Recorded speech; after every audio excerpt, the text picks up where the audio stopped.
This feels much better. Scream, directed by genius Wes Craven, literally opens with iconic star Drew Barrymore, who receives at first a seemingly harmless albeit creepy phone call quizzing her on horror movie trivia. I want to play a game. Before she gets slaughtered within the first 15 minutes. Her classmates, one of which played by my next wife Nev Campbell, there's Matthew Shaggy himself Lillard, Rose McGowan from Charmed and a lot of porno, and hey, Jamie Kennedy before we all wanted him to die for ruining The Mask. They're all trying to figure out who the culprit is while Campbell is trying to deal with the fact that it's approaching the 1-year anniversary since her mother passed away. In addition, former WCW World Heavyweight Champion David Arquette is a local goofball cop, and his now ex-wife Courtney Cox is some arrogant upper own ass news reporter who's willing to put people's misery at risk to get a good story. So a very realistic news reporter. And they constantly pay tribute to the entire horror movie genre in clever meta-style fourth wall breaking ways like only Wes Craven can. It's like deja vu all over again. Originally, the film was actually called Scary Movie. Yeah, like that one. Screenwriter Kevin Williamson came up with the idea after he saw a news story of a bunch of grisly murders by what was called the Gainesville Ripper. He was paranoid about intruders finding a way through an open window where he was staying at the time. He wrote up a short story and then moved on to his next project, which was also a thriller but suffered constant production problems over the years. In dire straits, he became a recluse and focused on his scary movie idea instead, in hopes to make some money and pay his debts. In just 5 days, he not only came up with a full script, but also outlines for 2 possible sequels, hoping the possibility of an entire franchise would help convince buyers to purchase his screenplay. He admitted that he grew up watching horror movies like Halloween, Friday the 13th, The Nightmare on Elm Street, When a Stranger Calls and Prom Night, and he wanted to make a movie honouring them that he himself would enjoy watching as well. His agent warned him about the graphic violence and gore, thinking it would be impossible to sell. He was right, as Williamson was forced to remove some of the gorier parts. Originally, there were graphic scenes of murder victims having their internal organs rolling down their legs. However, once horror legend Wes Craven was brought in to direct, he managed to bring a lot of the gory content right back in. However, originally, when the script first went on sale, it received absolutely no bids. Until the week after. It had suddenly become a huge bidding war between Paramount, Universal and Morgan Creek. Dimension got a glimpse of it at the time a part of Miramax and showed great interest, purchasing the rights for the first film, 2 sequels and possibly a 4th unrelated movie. The producers approached Craven to direct, as he had previously been known for merging horror with comedy quite well. However, at the time, Craven was working on the terrific remake of The Haunting and wanted to distance himself from horror. During this stage, the producers contacted Robert Rodriguez, Danny Boyle, George A. Romero and Sam Raimi, but none of them really understood the point of the film, wanting to make a flat-out comedy. Craven was constantly pestered to do it, but always refused. However, his connection to The Haunting collapsed and he now needed some work, and was only convinced when they managed to secure big-name Drew Barrymore. The title was changed to Scream, inspired by the Michael Jackson song. However, Craven and screenwriter Williamson hated the new title, finding it stupid, but it slowly grew on them. Scary Movie sounds good, but Scream sounds stupid. Yeah.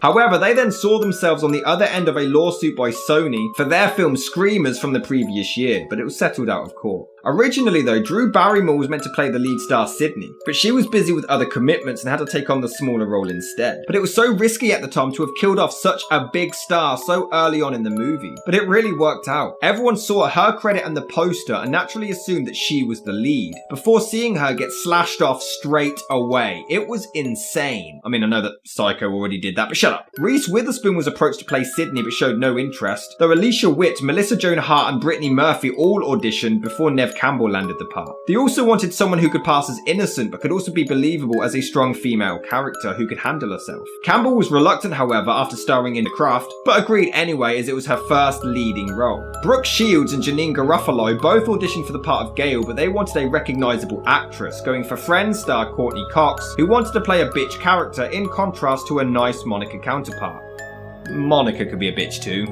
They originally refused her for that very reason, but she persisted, insisting that she could pull it off. Filming began on April the 15th, 1996 and lasted until June the 8th on a budget of $15 million. They wanted to film in Canada to save money, but Wes Craven demanded it be in the States to make the film look truly American. This whole dispute nearly got Craven kicked off the project altogether, but people weren't happy. Producer Bob Weinstein hated the now infamous Ghostface mask, not finding it scary. After some of the opening scenes were was shot, the studio weren't happy with the movie's direction and again considered replacing Wes Craven. In response, the director came out with the opening 13 minutes of the film to show them how it would turn out, and they decided to let him continue. The final act was the hardest to shoot as it lasts 42 minutes, was filmed entirely in one location, and it also involved loads of different individual stories and deaths of multiple different characters. And director of photography Mark Irwin was actually fired as the footage came out of focus and completely unusable after everybody's hard work. I think he shot Dark Knight Stumbles as well.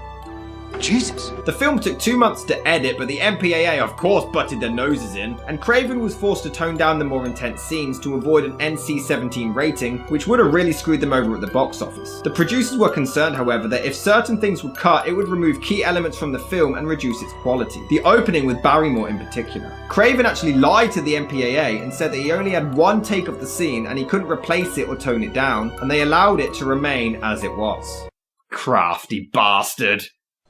Crazy. He sent out 8 different cuts of the movie and they all got complaints. They nitpicked any of the gory scenes until producer Bob Weinstein contacted the MPAA personally to explain that they didn't understand the film and were focusing far too much on horror and ignored the comedy and satire. The MPAA finally agreed and it was granted an R rating.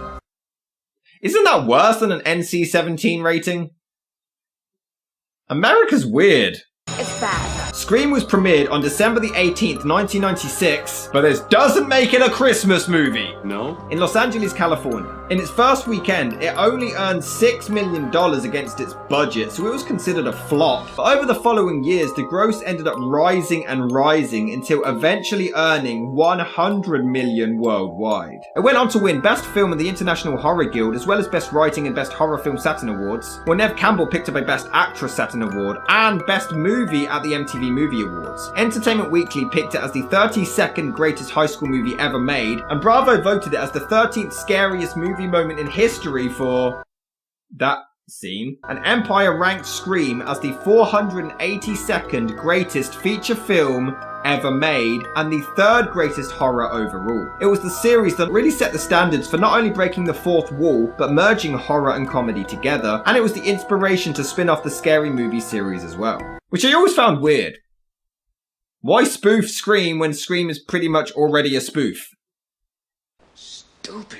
However, it wasn't without controversy, as the film naturally got blamed for kids copying murders from horror movies. Who would have seen that coming? In January 1998, 16-year-old Mario Padilla and his 14-year-old cousin Samuel Ramirez stabbed Mario's mother Gina 45 times, killing her. This was literally known as the Scream murder, after the boys both admitted they were inspired by the first and second film of the series. They claimed they needed money that they got from killing her to buy 2 Ghostface costumes, a voice changer, and the judge even admitted the movie was the cause of this, but refused to hold it against them and refused to call it the Scream murder. It was a murder and nothing else. Well, I have no idea. On January the 17th, 1999, 14-year-old Daniel Gill and 15-year-old Robert Fuller stabbed their 13-year-old friend Ashley in the head and back multiple times before leaving him to die. Thankfully, he was found and rescued in time by an elderly man walking his dog. Drawings of the Ghostface mask were found in their possession, and they'd previously watched the first film before acting out the killing. But these actions were blamed on the children's home life involving physical abuse, drugs,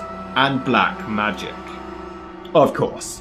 What is going on? Surviving Ashley did, however, blame the movie on his friends attacking him, and even the infamous Columbine High School massacre in April 1999 was blamed on horror films such as Scream as well. Take it easy. Also, fun fact for you. After this movie came out, caller ID became a thing, and suddenly everybody wanted it. Thanks, Craven! You're forgiven. Honestly, this is like the perfect horror movie for fans. They reference everything. Halloween. Norman Bates, The Exorcist, The Howling. It's about a killer in Texas, huh? Terror Train. Prom night. Freddy Krueger. Friday the 13th. Leatherface. Hannibal Lecter, Silence of the Lambs, Prom night. Nightmare on Elm Street. Carrie, Prom night. Psycho. It honors the horror movies that paved the way, pays tribute to them, but also pokes fun at the cliches as well. Here, Neve Campbell rips apart the entire genre. They're all the same. Some stupid killer stalking some big-breasted girl who can't act, who's always running up the stairs when she should be going out the front door. It's insulting. Hey, Hey, screw you! But then, when finding a door locked, she does exactly what she insults horror movie heroes for doing constantly and runs upstairs. The writing is genius. But in other ways, it does new stuff with the tropes. Jamie Kennedy plays a movie buff who literally points out the rules of surviving a horror movie. Number 2, you can never drink or do drugs. No, the sin factor. It says sin. But he doesn't die. And number 3, never, ever, ever, under any circumstances say, I'll be right back. Because you won't be back. And Courtney Cox even says she'll be right back at one point, and she survives. Be right back. And they also claim that if you have sex, you die. But Neve Campbell loses her virginity in this film, and still makes it out okay. The movie brings these tropes to light, but has fun with them, and always keeps you guessing. It's not the same old cliches pointed out and then done again. The movie really isn't predictable. The opening is probably the best opening to a horror movie ever. The suspense and terror get started right away. They really don't mess around. Freddy, that's right. I like that movie. It was scary. Wow, well, the first one was, but the rest sucked. Hey, screw you! Part 3 was the best one. You never told me your name. Why do you want to know my name? I want to know who I'm looking at. Genuinely, despite how funny this movie is, it also has some terrifying scenes, man. This is When a Stranger Calls done right. What do you want? To see what your insides look like. What do you want? Your blood all over me. See the difference? And Barrymore's acting as the reality kicks in is amazing. You really root for her survival. Also, fun fact for you, somebody on set actually forgot to unplug the phone. So when Drew Barrymore dialed 911, it actually went through. So the real police just picked up and heard a very distressed Drew Barrymore calling for help, begging for her life.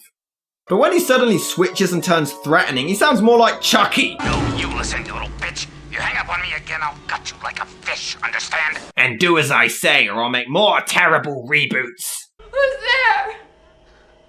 I'm calling the police. You should never say who's there. Don't you watch scary movies? It's a death wish. Do you see what I mean? How Wes Craven merges like really scary tension and drama with comedy is flawless. The movie is so well written. And this is what I mean when I say the film constantly keeps you guessing. Early on in the conversation, Barrymore claims that she doesn't have a boyfriend, but when the strange voice starts to threaten her, she gets defensive and claims that her boyfriend is huge and is on his way there. You assume that she's lying because she's scared and just wants to frighten the killer. But hey, it turns out to be true. He is dead though. Name the killer in Friday the 13th. Jason! Jason! Jason! I'm sorry. That's the wrong answer. Okay, what horror fan would get that wrong? She deserves to die. But how the hell is he able to kill a boyfriend like this without her spotting him? Come on, Drew, just pretend it's Tom Green trying to date you again. But for real, her spotting him through the window roaming around is actually really eerie. Even after Scary Movie ruined the image of this killer, I still find this scary as hell. She then spots a nearby car and you expect it to be the common cliche where the driver is somehow in on it, but no, it's not. She doesn't even make it because they kill off the biggest name in the film just 11 minutes in. Cool, but how the hell did Ghostface have the time to drag her down the yard, hang her by the tree, and escape? I don't know. I also love the relationship of Neve Campbell and her boyfriend Billy, played by Skeet Ulrich. The hell kind of name is Skeet? Some kind of joke? But basically, she's the innocent, timid virgin and she doesn't want to rush the relationship, but offers a PG-13 relationship and flashes him briefly. Strangely, it's quite cute. What is going on? You don't know? Casey Becker and Steve Orth were killed last night. And then so was my acting coach. Oh hey, Henry Winkler's in this! We're going to keep this very brief, Sydney. The police just want to ask you a few questions. You okay? Mm-hmm. And are the police aware that you dated the victim? What are you saying? That I killed her? Well, I wasn't, but way to give it away just 20 minutes in. Guys, I'll take it back. Maybe you are predictable. Okay, it's fine. We'll just act surprised later. It's called tact, you fuck rag. And this is when Neve Campbell gets a famous phone call scene, and it really does build the tension so well. So where are you? Your front porch. Okay, I'm done. And she actually has the balls to go out the front door to check. It's a strong female character in a horror movie. Or maybe she's just really stupid, but I don't care. Yay! Nice try, Randy. Tell Tatum to hurry up, okay? Bye now. If you hang up on me, you'll die just like your mother. Okay, I know this is supposed to be a scary moment, but his voice just becomes so silly I can't take it seriously. And then she uses the PC to call the police. Was that a thing? I didn't even know we could do that now, let alone the 90s. But Billy shows up, drops the phone, whoop, busted. The thing is, he doesn't even try to plead his case or look innocent. He just stands there looking like a serial killer. Nev then rushes downstairs and former WCW World Heavyweight Champion David Arquette is standing there holding the ghost face mask out in front of him for some reason. Why would you do that unless you want to scare the hell out of someone? Kenny? Yeah? I know that you're about 50 pounds overweight, but when I say hurry, please interpret that as move your fat tub of lard ass now! Wow, just when I found Monica annoying. No, I didn't make those calls, I swear. And I did try to plead to Sydney to tell her the truth because I'm innocent, I swear! And she gets another call from the killer while Billy is locked up. But how the hell did you think it was just him on his own? I mean, the killer was at the door and then within 2 seconds, Billy's through her window. Clearly, either Billy isn't guilty, there's 2 killers, or he has mastered teleportation. And she never even acknowledges this, the stupid cow. What? What? What?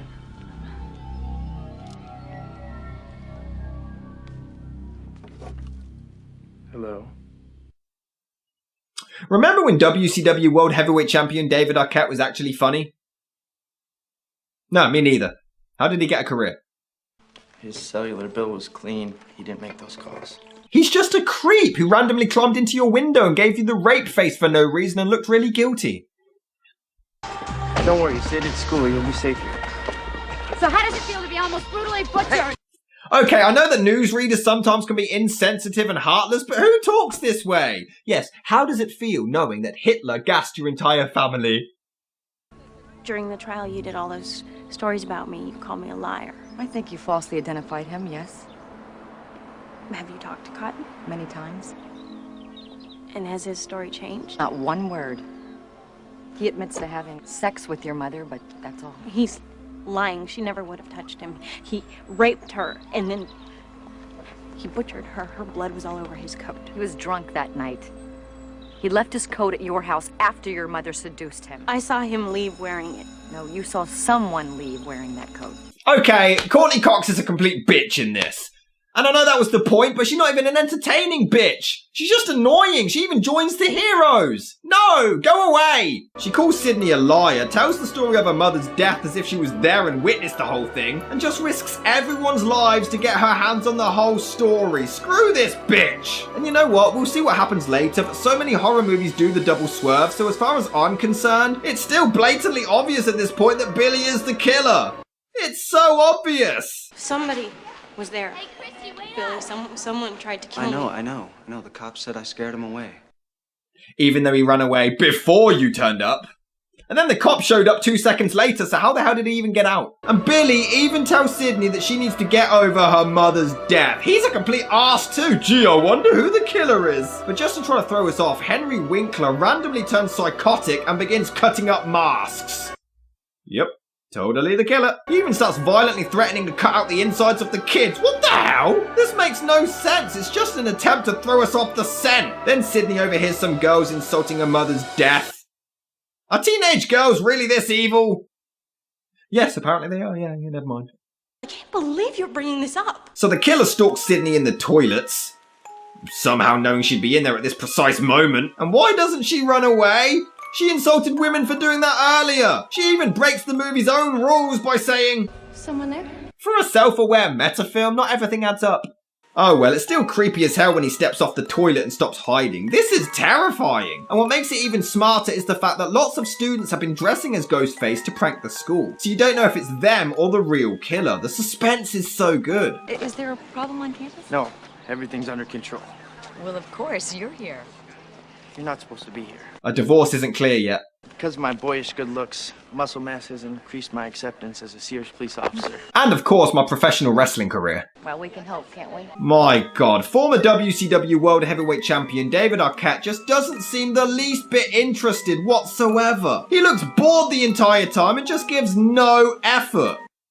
Then again, he's like that with every performance, but you know what I mean. Where do you get this shit? Then we get more attempts at pretending Winkler could be the killer, but spoilers, he's not. So him acting this ridiculous makes no sense, because the killer then knocks on his door and vanishes within a split second. Is the killer Hagrid? Oh well, this tribute to Freddy is pretty cool. They do still resort to cheap horror cliches without adapting on them though. Winkler spends ages to go to a closet, nobody is there, fake out jump scare. He literally gets scared by his own reflection twice. It's not funny either time either, but him getting stabbed is hilarious. Look at this. But how did they manage to even hide in the room anyway? You know, if I was wrong about Cotton Weary, then the killer's still out there. The duck other said, you're starting to sound like some Wes Carpenter flick or something. And some of the references are a bit forced, like that one.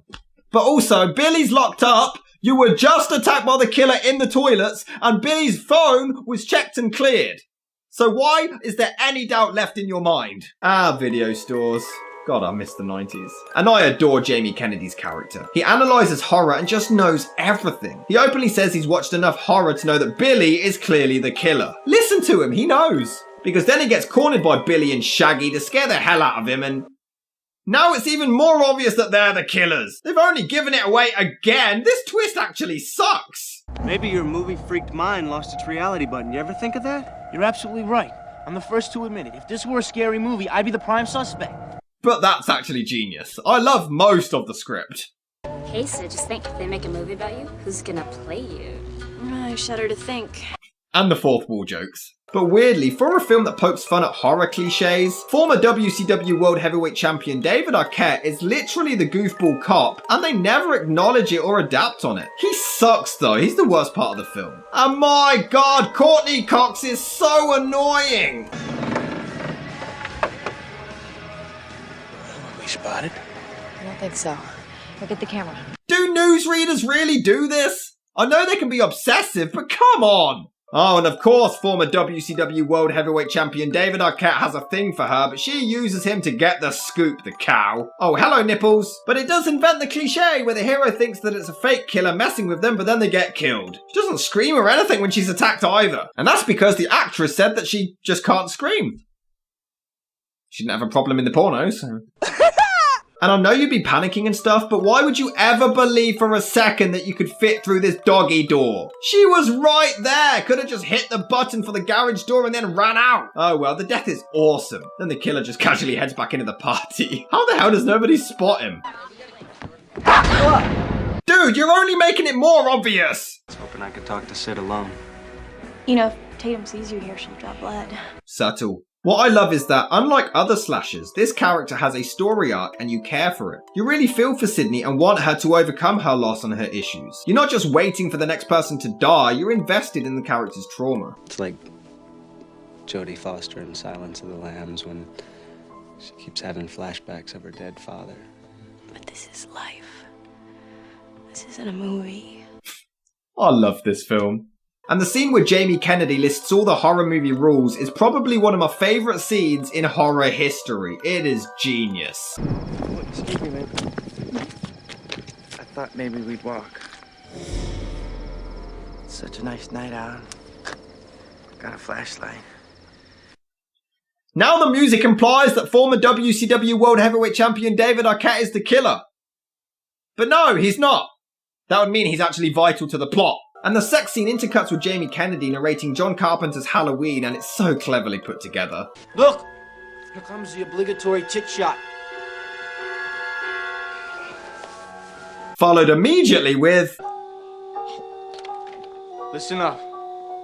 They found Principal Henry dead.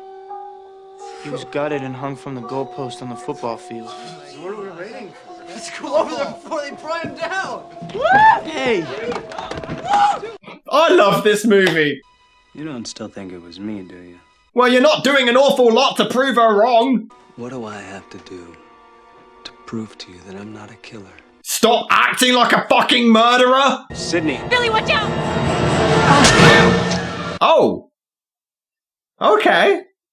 Take it back. God damn. Okay, this is genius. The writer clearly knew that people would guess the double swerve and waited, leading us to believe it was still Billy before throwing this curveball in. It is perfect, but how did nobody else spot this chick in the garage door? And then Jamie Kennedy yells at Jamie Lee Curtis to look behind her as the killer is there, while the killer is behind him. God damn, there's only so many ways I can call this movie genius. The chase scene is really intense too. You are begging for Sydney's survival and have grown to love her over the course of the movie. I'd also like to point out that earlier they were watching Halloween and it was on the scene where Jamie Lee Curtis finds the bodies, but now former WCW World Heavyweight Champion David Arquette investigates the house. The audio is clearly back on the same scene, but when he enters the room it's on a later scene. Who knew? And the killer manages to get rid of Monica's fat-ass cameraman's corpse in time and hoists it on top of a van, and she still somehow misses all of the blood at first. And if it's this easy to get to the driver's seat, why didn't Sydney just do it earlier? But then Sydney causes her to crash and nearly die. Good! I approve! But when the killer reveals he has the keys to the car and she's inside, that is creepy as hell. And slowly raises the back and gets in. But why does he attack like this? He has a knife! Just stab right away and she's dead by now! And then Jamie Kennedy and Shaggy both show up in seconds, but Sydney can't trust either of them. Even though earlier she clearly saw Kennedy was about to get attacked by the killer, so she knows that he's innocent. I know it doesn't make sense. But like before, the killer vanishes instantaneously, so there must be two killers. Why is this so difficult? But Billy's still alive and is now locked in the house with her. What's the worst that could happen? He's gone mad. We all go a little mad sometimes. No, Billy! Fucking called it! Okay, the twist is hella obvious for most of the movie, but when he gets stabbed, that is the perfect way to divert you and throw you off the scent. It is so clever, and it's heartbreaking to see Sydney have to find out this way. It even turns out they killed her mum. Jesus Christ! You hear that, Stu? I think she wants a motive. I don't really believe in motive, Sid. I mean, did Norman Bates have a motive? No. Well, yes, he did. His mum abused him as a child, then she died, and he snapped and then took on her personality. As if. But then, after explaining that it's scarier to have no motive... Your slut mother was fucking my father. And she's the reason my mom moved out and abandoned me.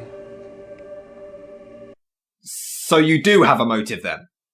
They also plan to plant all this evidence on her dad, but surely it now has their fingerprints? And then they start violently stabbing themselves to frame Sydney and her dad even more, and this is so disturbing, I love it.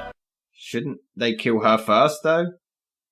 You see, Sid, everybody dies but us. Everybody dies but us. We're gonna carry on and plan the sequel, because let's face it, baby, these days, you gotta have a sequel. Exactly! Mine's coming soon. Where the fuck is it? Right here, asshole. Damn it! It should have been Kennedy. I've got an ending for you. The reporter left for dead in the news van comes to. Stumbles on you two dipshits. Finds the gun, foils your plan, and saves the day. Oh, piss off! You're annoying!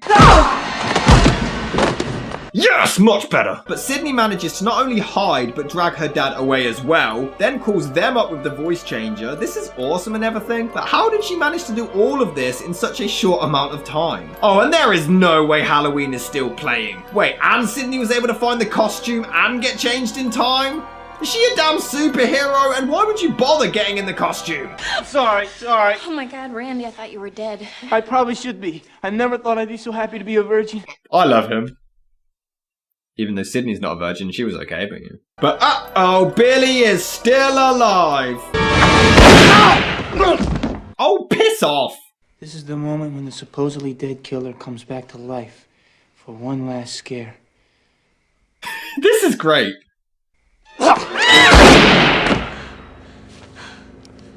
Not in my movie. Well, it is. You just did. In your movie. Badass line, but doesn't really make any sense. Why is Courtney Cox using a handheld microphone and they're using a boom mic? You don't need both, guys! Scream is genius. It's hilarious, it's terrifying, it blends the two genres perfectly, the characters are memorable and strong, the scenes really do stick with you, and it's a great tribute to horror movies everywhere. It's the better version of Cabin in the Woods. Former WCW World Heavyweight Champion David Arquette is annoyingly unfunny, and Courtney Cox does my head in. The twist is a little predictable almost entirely, but it's still an amazing masterpiece that is probably one of the best films in its genre. Thank you everybody for everything you've given me over the past 10, 12 years. It means a lot. Hey man. Hey. How you holding up?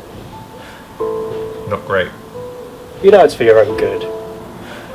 I know. Appreciate the tough life lesson. I'm sure you'll do just fine. It's 2019. The world's your oyster. Yeah, I know it. Wait. It's 2019. Wait, Rob, no, you've already changed too much. You can't alter anything else. No, look, I have a second chance here. I could stop the Channel Awesome stuff. No, Rob, leave it be. We're in October. That happened months ago. It's already done. That doesn't matter.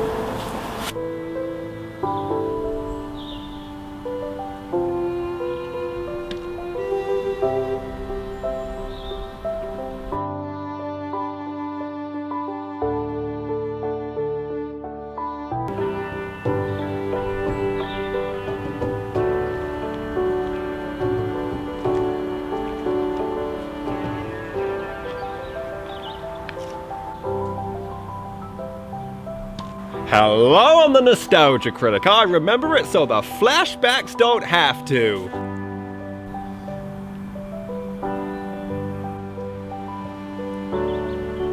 What are you looking at? That's where it all started. I filmed my first ever video in that house.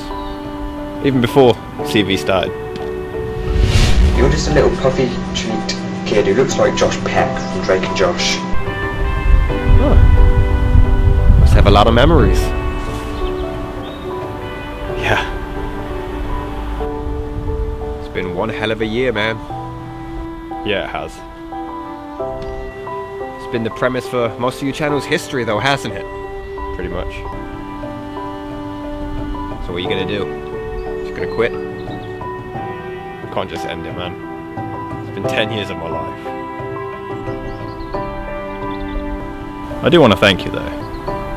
You're the whole reason I do all of this. Yeah, I guess. I do want to apologise, though, for, you know, trying to destroy your whole company. Yeah, my bad.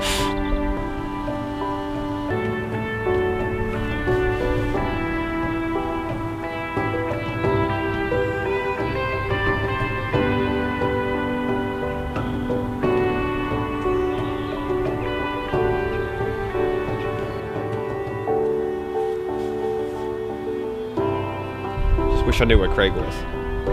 Speaking of which, I actually found the last known photograph of your friend Craig. What? There you go.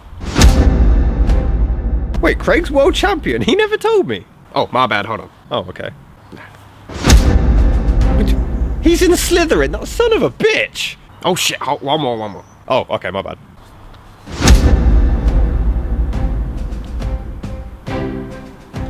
He's in Jumanji? He needs some help. I've got to save him.